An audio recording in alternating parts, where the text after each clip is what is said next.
Les bâtons. Pour ce jeu, vous aurez besoin de cônes pour délimiter les zones, ainsi que d'objets pouvant faire office de bâton. Dans notre cas, nous avons utilisé des nouilles de piscine coupées en morceaux. Il s'agit d'un jeu originaire des Premières Nations du Canada et des États-Unis qui s'apparente fortement au jeu du drapeau. Pour chaque équipe, l'objectif est de délivrer tous ces bâtons situés dans le territoire adverse et de les rapporter dans son propre territoire. Bâton se joue sur un grand terrain divisé en deux par une ligne médiane. On sépare le groupe en deux équipes auxquelles on attribue chacun une moitié de terrain. Chaque équipe dispose 4 bâtons sur son territoire. Une fois les bâtons déposés, ils peuvent seulement être touchés par les membres de l'équipe adverse.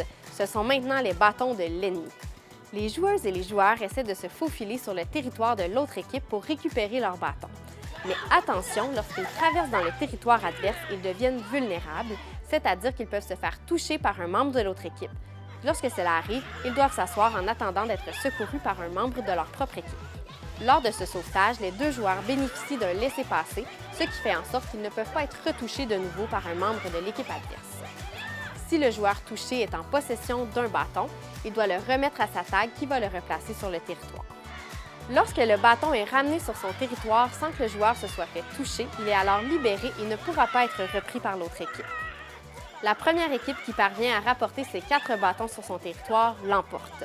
Pour ajouter une variante et un peu de piquant, on pourrait également jouer à bâton avec 3 ou 4 équipes.